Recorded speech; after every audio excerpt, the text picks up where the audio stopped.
2 สวัสดีค่ะ สวัสดีครับ Today we're here to make a statement in English about the reported deportation of 3 prominent Thai anti-monarchy dissidents from Vietnam. Dr. Piengden already made this statement in Thai, and now we want the English world to also know. This is a statement that was written after consultation with all the Thai Alliance for Human Rights committee members and board members. This is a written statement following an official live broadcast by our representative on May the 9th, 2019. We, the Committee of the Thai Alliance for Human Rights, are very concerned about the fate of Mr. Chu Cheep Chivasut, aka Sanam Luang, and 2 associates, namely Mr. Sayam Thirawut and Mr. Kritsana Thap Thai, who have been silent on social media for months and according to 2 credible sources were arrested in Vietnam about a month ago and have just been deported to Thailand in the late afternoon of May the 8th of 2019.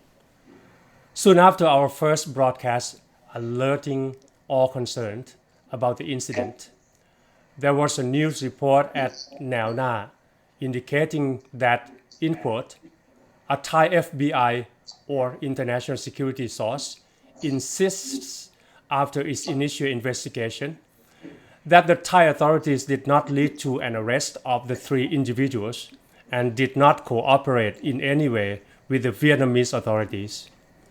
In addition, it was claimed they didn't know the whereabouts of the group or which country they are residing in, and that they wondered why such news was released at this time and for what purpose. Meanwhile, the families of the men already went to the police and were told that the Thai FBI had no information about the deportation, and the police even refused to officially file their report, as documented at prachathai.com. The charges against them are as yet unknown. But if the report that they have been deported back to Thailand is true, we demand that the 3 be treated according to the national and international rules of law, and especially the Universal Declarations of Human Rights.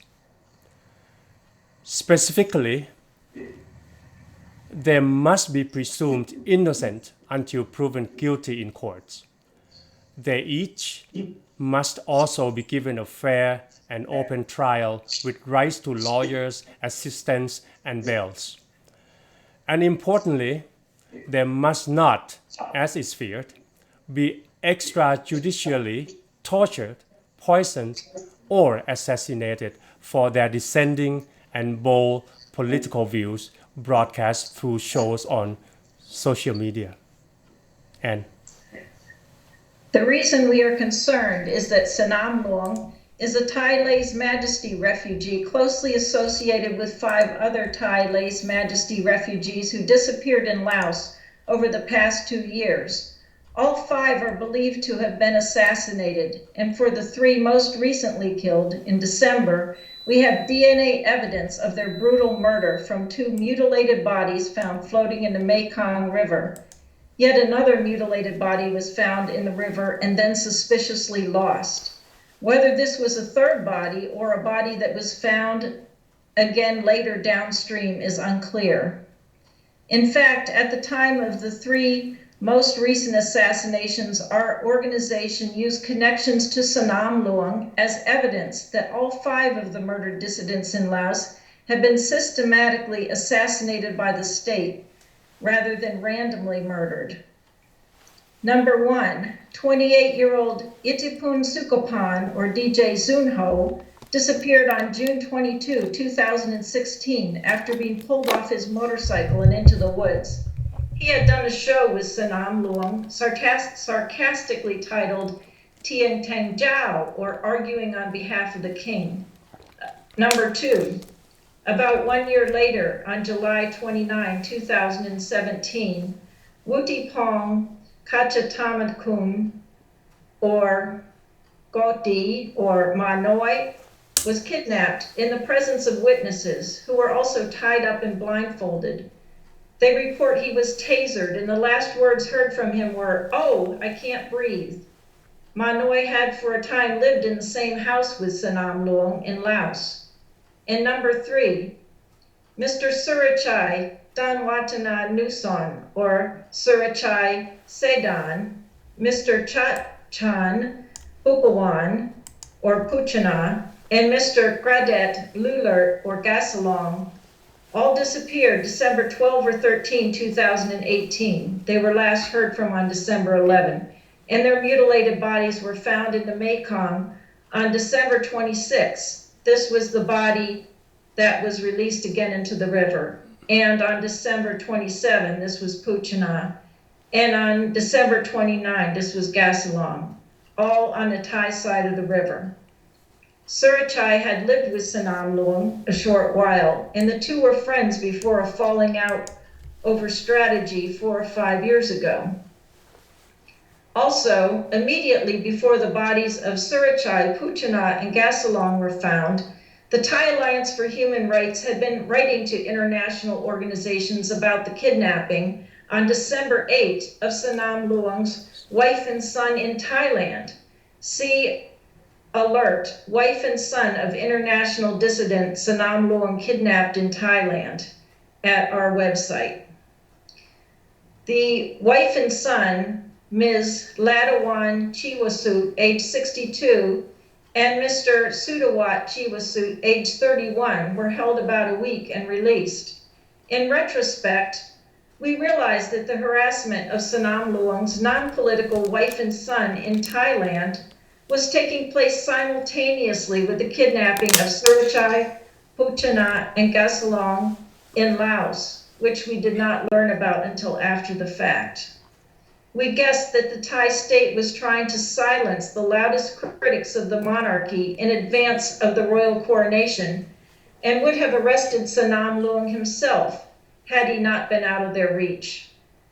Days before the killing of Manoi in 2017, and days before the killing of Surachai, Puchana, and Gasalong in 2018, all the Thai refugees in Laos were warned to run and hide because of state-sponsored hit squads expected to arrive from Thailand.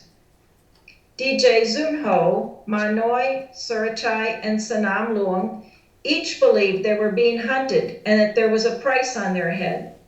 Sanam Luang took great precautions against being assassinated, including having bodyguards.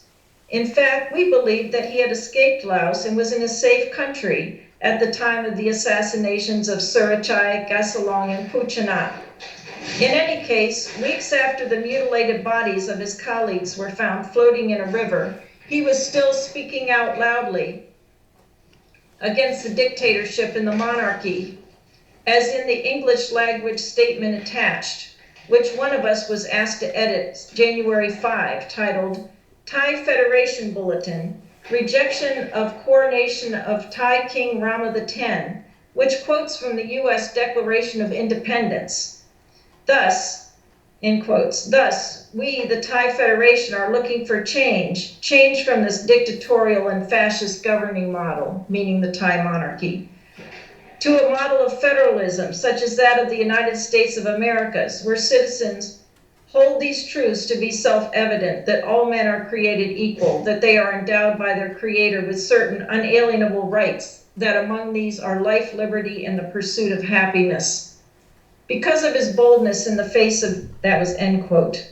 Because of his boldness in the face of danger, it was odd and concerning when Chiwasut, Sanam Luang, and all his associates all went silent on all social media right around January 27.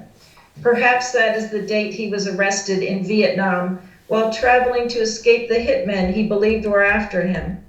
If somehow our information about his arrest in Vietnam and recent recent extradition to Thailand is wrong, the silence of someone usually so outspoken nevertheless indicates a dire situation. The international community should come to the aid of all these refugees and offer them a third country to go to.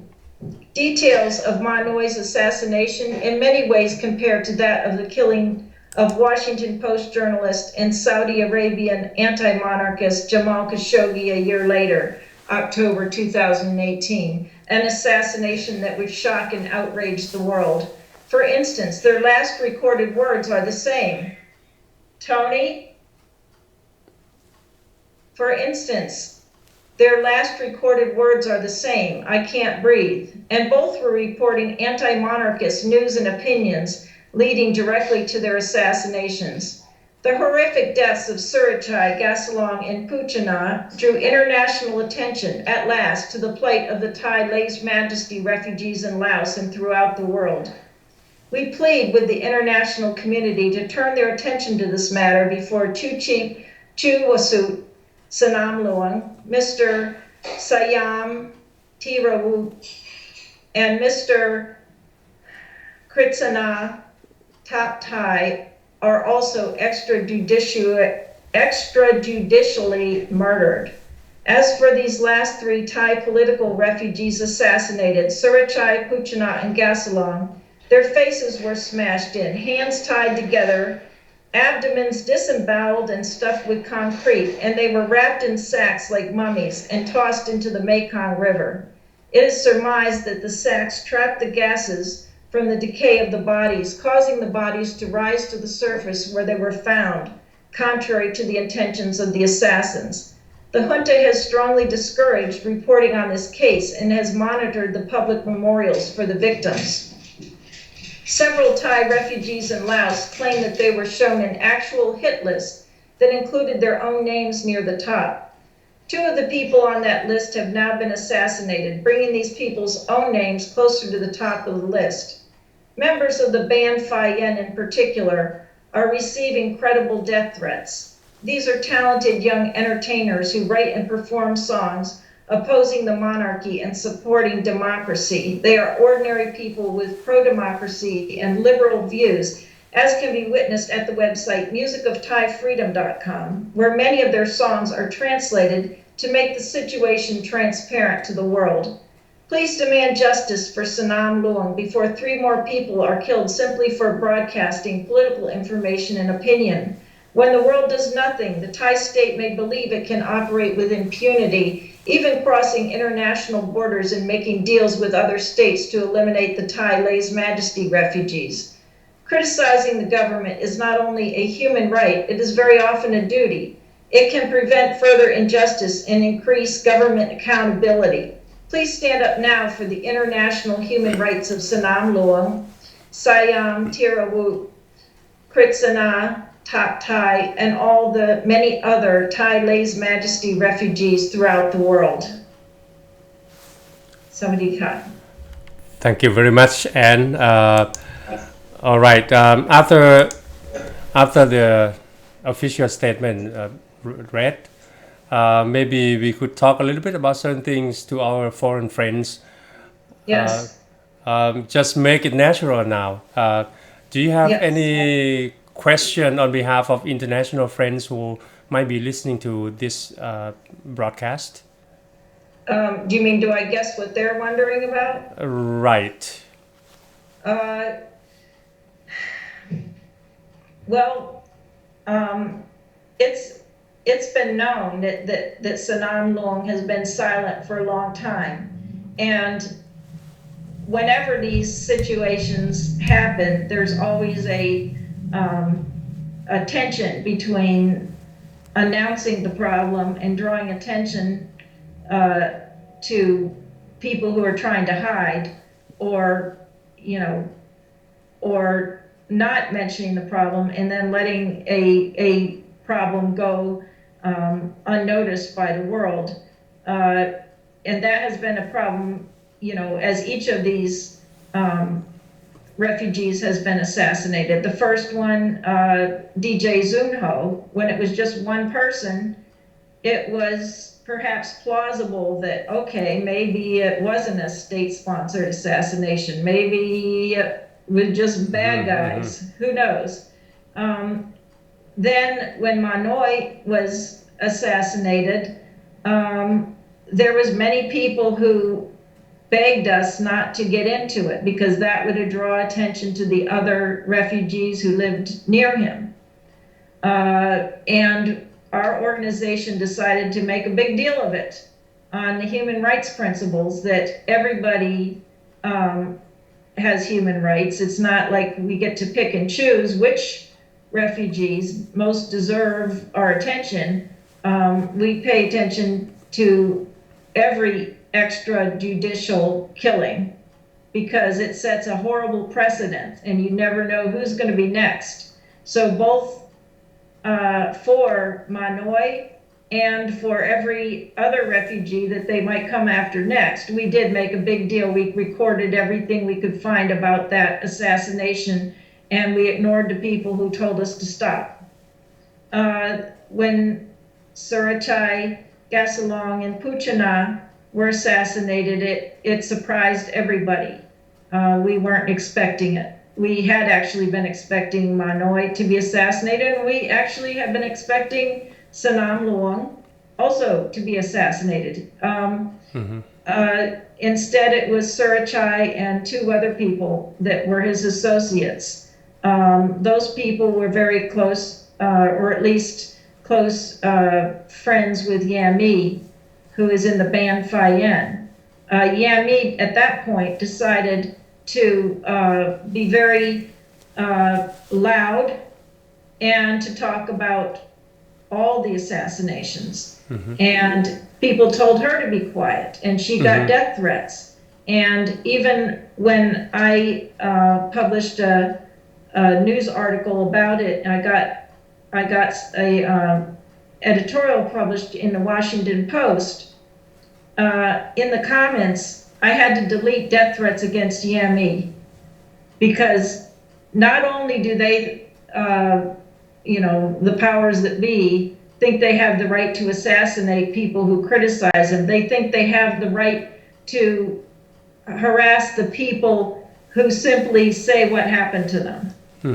So if Yami says, this was my friend and somebody murdered him and disemboweled him and wrapped him up like a mummy and threw him in the river, shame on her for bringing it up. Because that makes the Thai state look bad. We don't go along with any of this. And as far as the international community, I think that it's time for the international community to look this in the face. And I know that the international community likes to go to Thailand for tourism, and I'm not telling them they shouldn't. But instead of just believing the happy story only, realize there are two aspects to Thailand. It's a happy place for some people, and it's a very unhappy place for other people. And this sort of stuff, it doesn't just affect the people immediately affected. It is done for the purposes of silencing everyone. Even in the United States, there are Thai lèse-majesty refugees in the United States, yourself included, who are affected by this. And the fact that the Thai government can be menacing people in their neighboring countries, Vietnam and Laos and Cambodia, that's bad. But I don't even know that the world also understands that they can menace people in Europe, in the United States, and other places.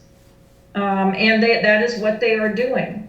And it is time to draw attention to this and try to save the remaining lèse-majesty refugees. Now that includes Sanam Luang, who may be alive, and his two associates, Sayam Tirawut and Kritsana Taptai. They may be alive today, or they may not be. but we know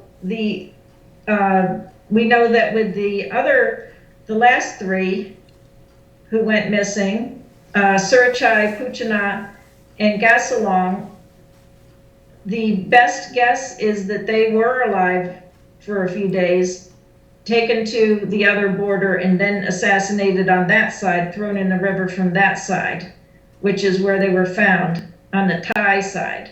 So if the Thai government has these people, they may be expecting it's going to be very quiet.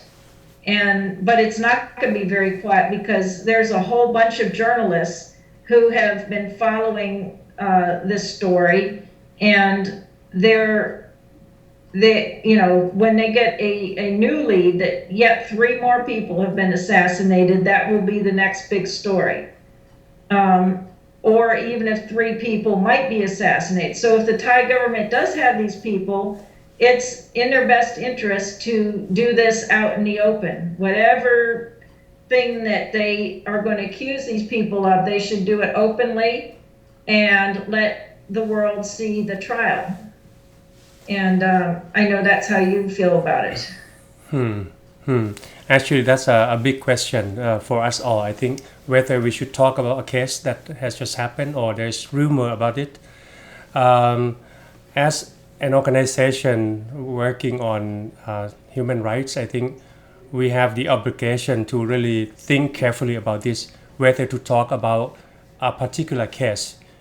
The most important thing is we want to save lives. We want to prevent murder. We want to prevent human rights abuses.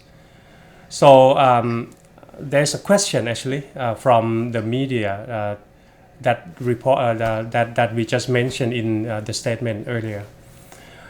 แนวหน้า I believe. In the report, citing the statement from the national security officers that the FBI, I would say, that they consulted their source, in other words. It raised question about us, our motive for raising this case when they deny knowing anything about the deportation, or they deny their involvement in leading to the arrest of these 3 individuals. So with that question asked, then our job here is to answer as well. And one thing though, before I answer, I think it's really interesting that the news report came almost immediately after our broadcast yesterday. I was the one breaking the news after over almost 2 hours of meeting with the board and executive committee members. We decided to move forward in exposing the news, breaking the news about the reported deportation of the 3 individuals, believing that the news will stop any potential harm or even murder, assassination of these 3 individuals. The records have spoken clearly about how dangerous, how fatal the authorities have been in the previous 5 cases in Laos. And in fact, as we are speaking, I know for sure that a prominent red shirt leader has fled Cambodia with a clear signal, clear warning from the top authorities in the country, saying that they can no longer protect these people residing or hiding in their countries. It's happening across ASEAN countries right now. The junta dares to send the representatives to this country, telling them, deport them, send them to us, or we will take them by our own means. So it is really, really scary. Not that I'm scared or I fear anything, but I think to a lot of people who cannot defend themselves, this is a scary scenario for them.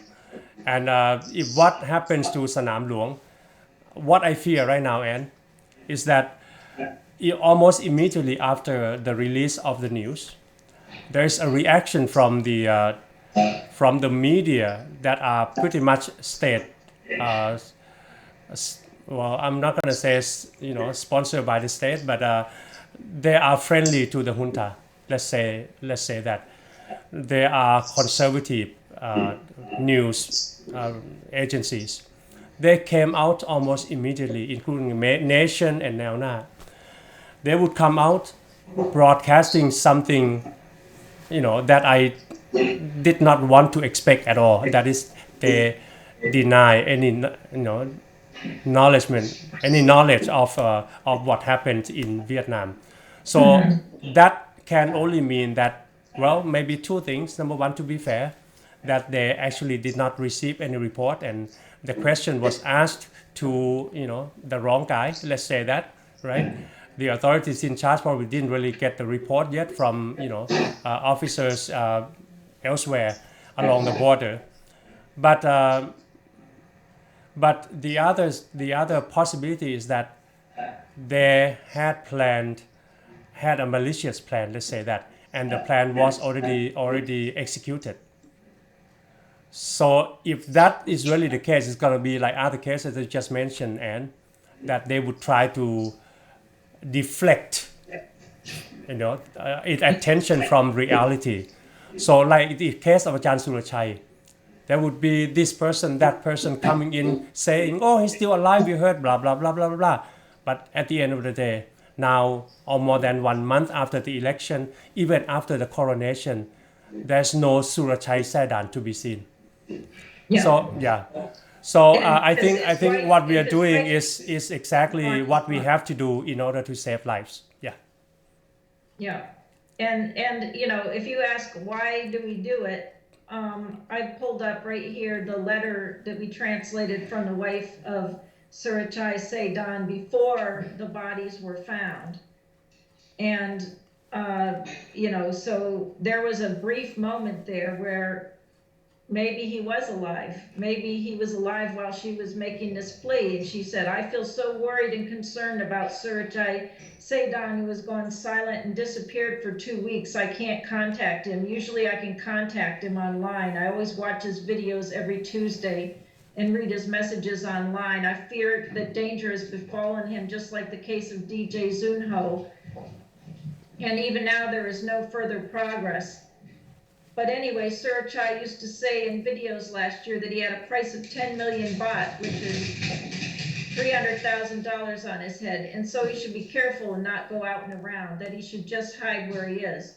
When I learned the news from reading Line of Kundong Adachai from Yami and from many other groups, I became more worried and concerned that he and 2 other younger people had fallen into danger even to their lives. I feel so stressed, I can't sleep. I pray and pray and pray, asking to keep them from danger. I keep the hope that after the election we can have democracy and things will improve and he can finally come home to live peacefully. I implore those who were involved in the disappearance of Surachai and 2 younger people, please don't harm them to the point of killing them. Just release them. From Ba Noi, the wife of Surachai, Saidan Dan Watana Nuson. And that's why we do it.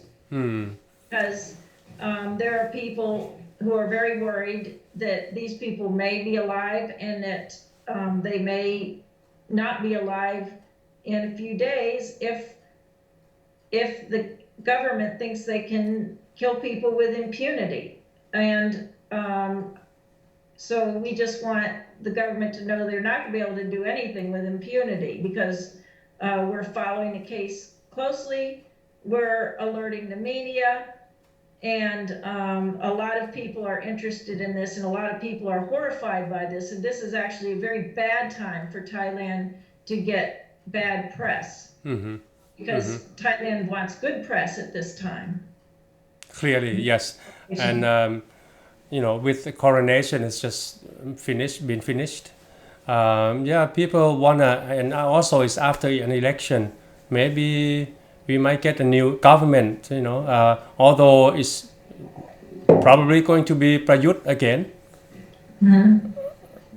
But Prayut is not really going to be a free man with a free ride, with all Article 44 that will allow him to do anything, to be on top of everything. He's gonna be cornered in many situations on many fronts. But I mean, right now we have to speak about what is happening, and we cannot deny the fact that lives are in danger right now. These unfortunate people who are just political dissidents. That's probably the strongest words we could put. They have no weapons. They have no connection. Well, I can't say that, but they are connected to the a group of pro-democracy population of Thailand, but it's not even the majority of the people in the country, right?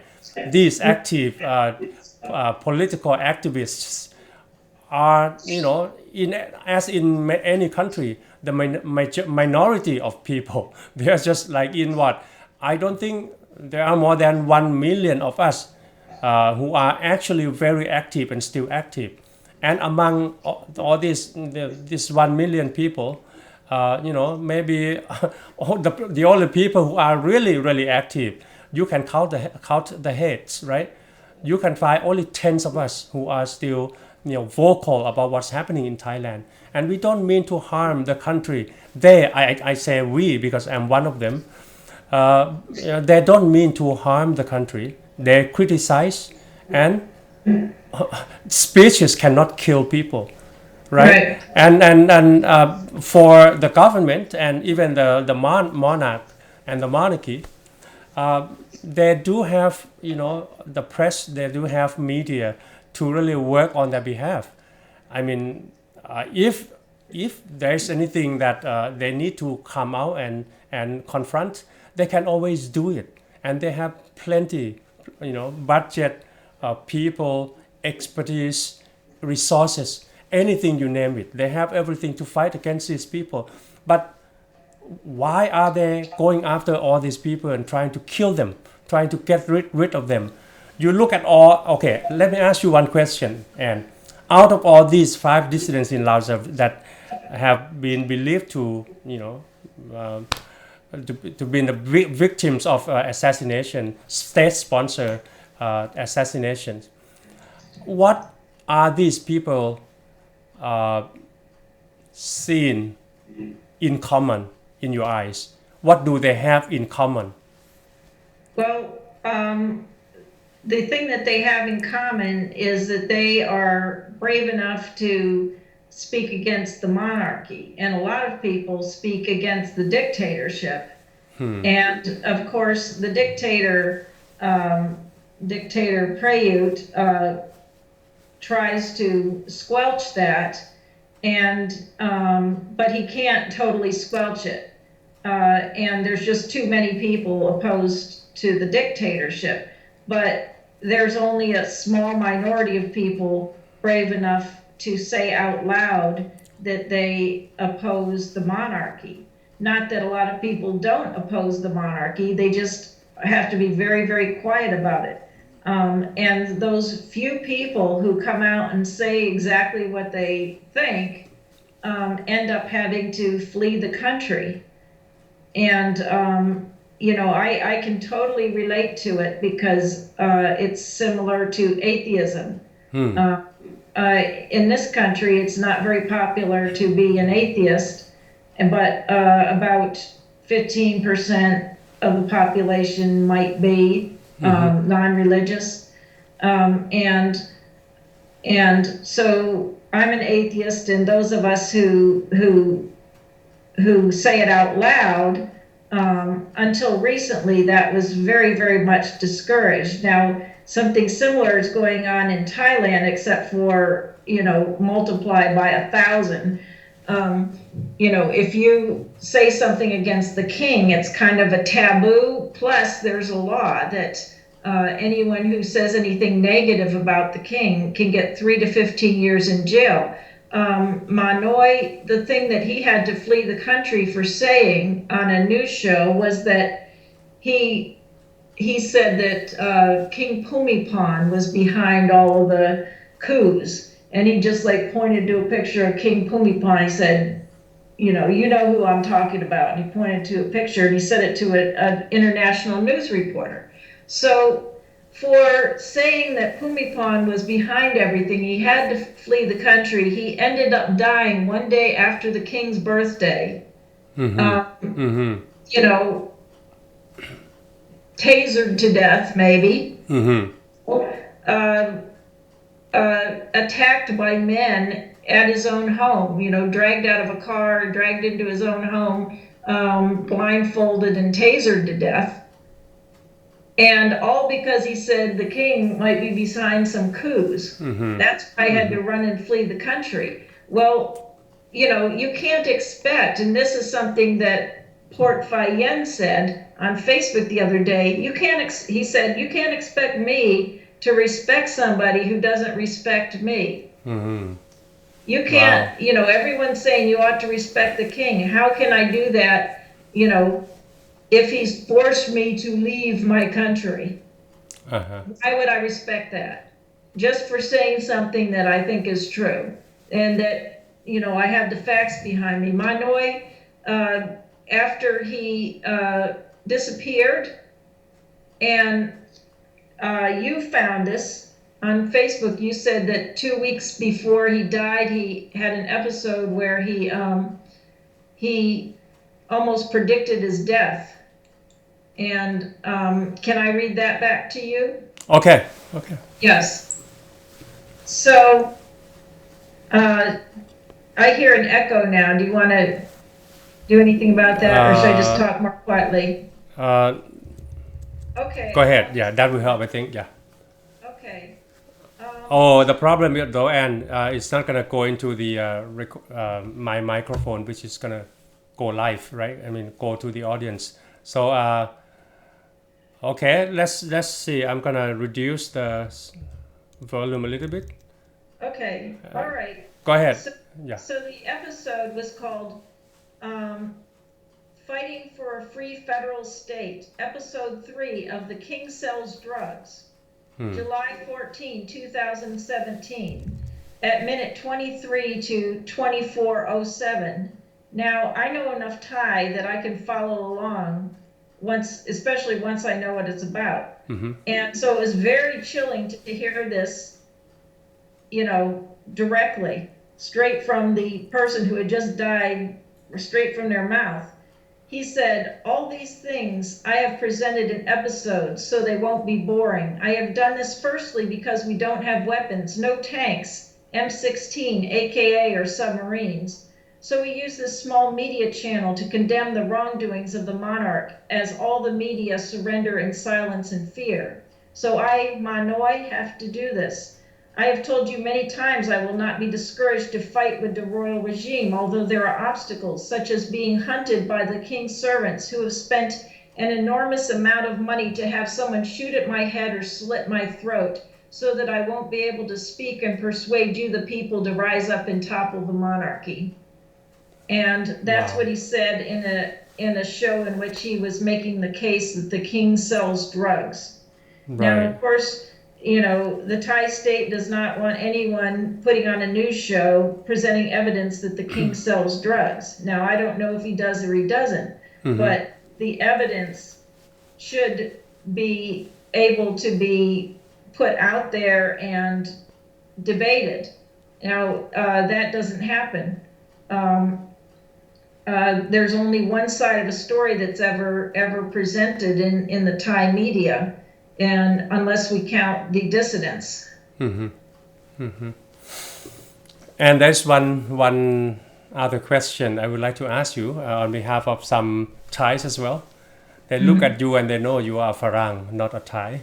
Yeah. And why are you so passionate about Thailand? That's number one thing. And then also then specifically, why are you so daringly against the Thai monarchy, because you've done this since King Rama IX, right? And now King Rama X, you remain quite critical about the monarchy. Of course, coming into Thai Alliance for Human Rights, of course, and as a human rights organization, we do have to be fair. We do have to be stick to our missions, which is basically to, of course, we know to prevent abuses, human rights abuses, to help to heal or cure or rehabilitate the victims, and then to build the conscience among the people about respect for human rights and all this. So how do you marry the principles of our organization as a human rights organization and your personal stance about the monarchy? How do they marry happily here?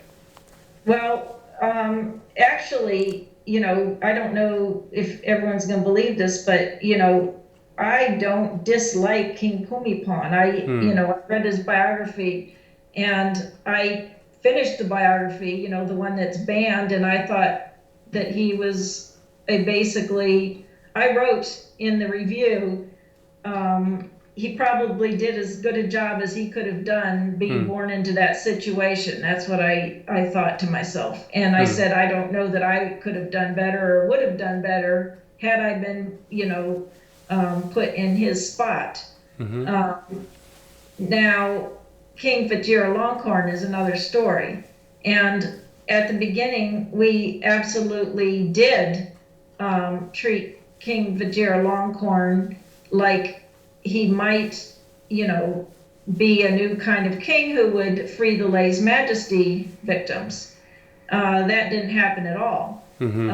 And when he announced that he needed to edit the Constitution before he was going to sign it, we all went, ooh, this might be good.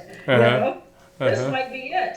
That didn't happen, as you know. He edited it just to give himself more power. There were so many ways he could have improved that Constitution for the good of the people.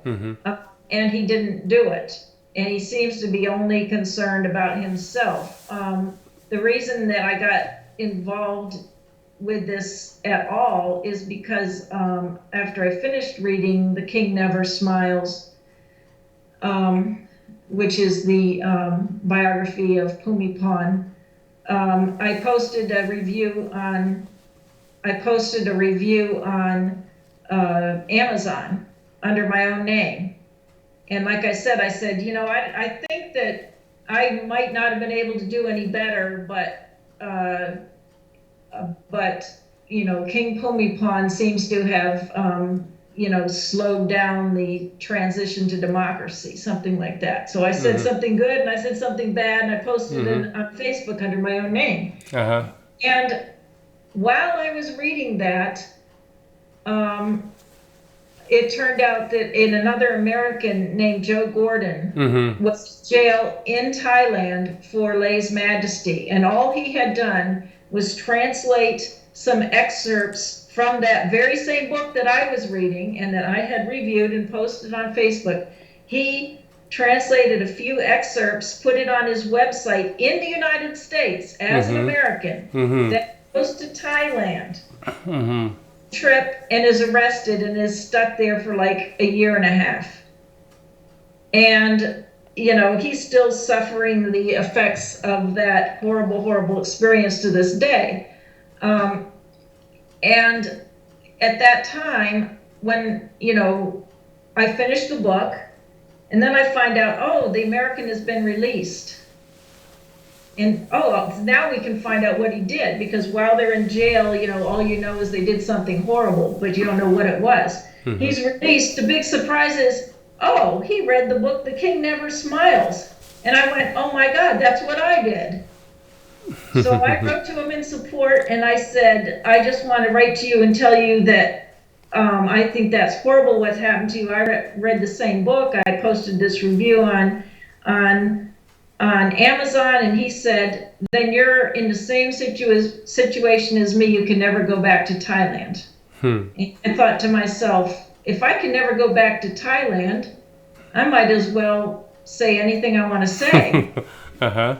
And at that point, I realized I was in a unique situation because I had no reason to go back to Thailand. And yet I could understand the language pretty well.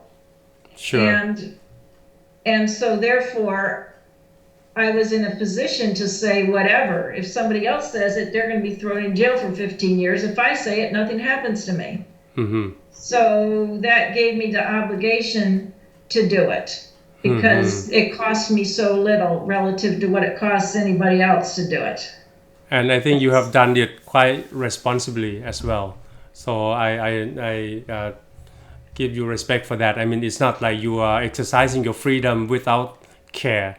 Everything you said is based on is evidence based, and is constructive. Is in accordance with international rule of law, or even Universal Declaration of Human Rights, even before you join TAHR.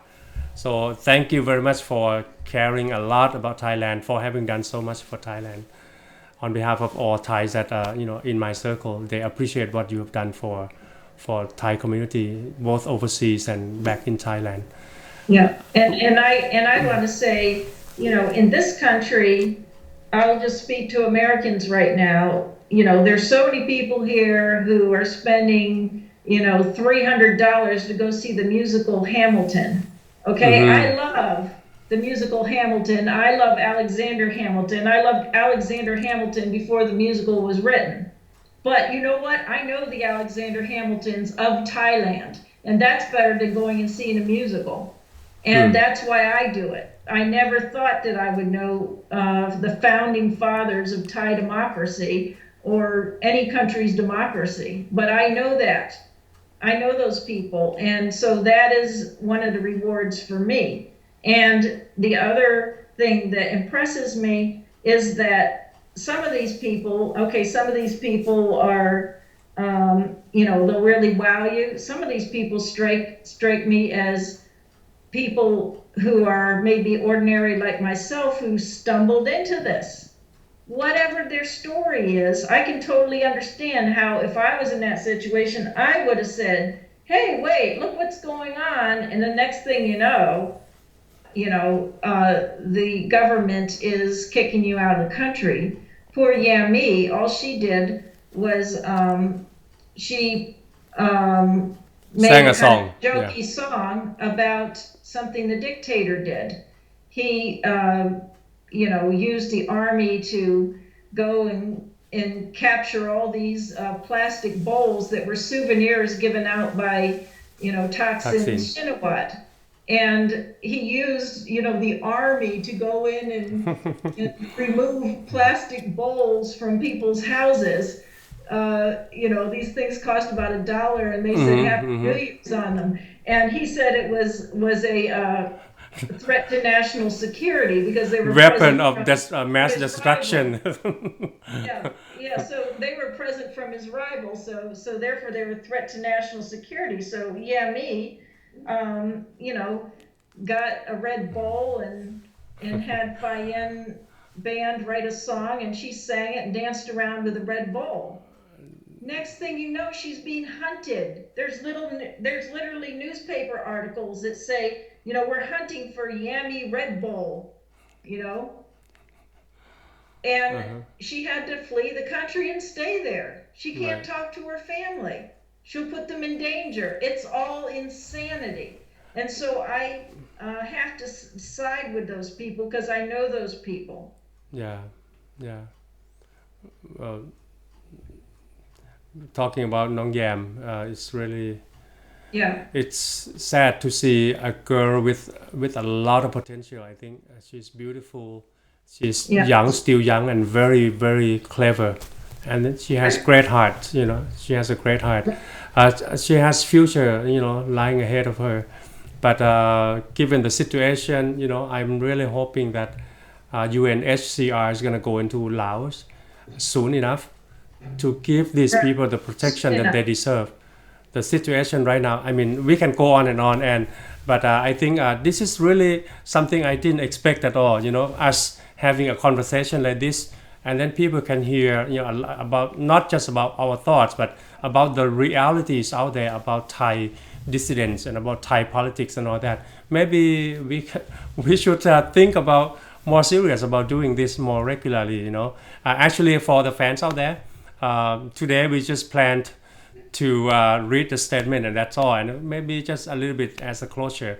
But it turns out to be something more engaging than I thought, and there's much more actually. Anne and I have had conversations for a long time. How many years now that we've been in touch and working together for at least 2 years?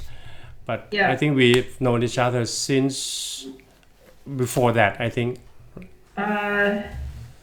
It might be, 2.5 years, something like that. Yeah. All right, then maybe we can arrange sometime like a weekly schedule, or once a week, or once a fortnight or something like that, to update our friends, our international friends about issues, and Okay. get them involved if they have information they want to share, they want to be part of the movement. Let me share one thing. My most recent experience in The Hague.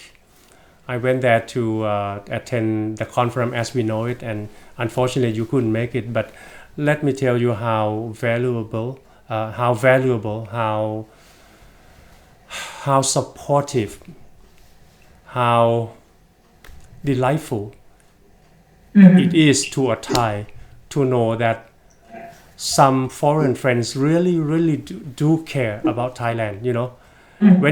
When I've been to places, and oftentimes I cannot really find a true Thai friend that easily, not because they don't want to be friends with me, only because with their fear, right? They fear to be seen with me, but it's also because on my part, I'm also skeptical about people around me whom I do not know in advance, right?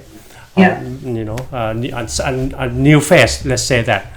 Yes. So it's kind of lonely on the route that I've taken, the course that I've been taking. But having a foreign friend supporting Thailand, and I can see, because you have no motivation, I like a material motivation for what you do. It's basically out of your great heart. Going into The Hague, I met Marike, and it meant so much over there. I went to The Hague feeling a little lonely because I was there alone. Other committee members happened to have incidents that popped up on the last minute, or that a week before that they could not make it. Physical health, family business, and in your case, flight cancellation. But being in Europe, meeting Marike, it was pretty much like I had 10 friends out there. The loneliness, the despair that I may have, experienced in a much higher degree became nothing. And then I felt empowered on that day, and I felt really thankful. So I want to say to all friends out there, little gestures that you can give to us Thais who are fighting, it would mean a lot. It would go a long way. And Thailand is a beautiful country, and if you've been there, you love it, you were listening to me, it's highly likely that you have already visited Thailand and you are in love with Thais, Thai culture, Thai food, or Thai boxing, or Thai songs, right? So keep loving Thailand and Thai people, keep supporting Thailand, keep supporting Thai friends, but at the same time we are in a deep trouble, and we need your help. So in whichever way that you can, please keep doing so to help us, anybody at all out there that you can that hear me, okay? And will be forever thankful for all your support. And I think the world needs a little bit of everybody who can chip in order to make it a little better place, okay? And thank you everybody who has done everything they can for Thailand, and especially you as well too, Anne. All right, so we've come to the end. I guess you have something to say as well. Please go ahead. Did it fly out of my head? It might have flown out of my head. Oh, that's fine. That's fine. But you've done a lot, and I think you are a goodwill ambassador for our organization from the U.S. And in fact, you have touched a lot of people's lives. What you have done to help people, it's just amazing one Farang can do to impact changes in people's lives. And of course, the struggle is on, and we still keep fighting for the cause. And human rights is the label. Democracy is probably is to win. And Yeah. I'm thankful that you are here with us. And hopefully we'll have a program like this again in the future. Yeah. Yeah, I think what I was going to say is that, most of the Western democracies, I would say, 95% of the population would have the same views as like the tiny percent of the Thais who are dissidents. You know what I'm saying?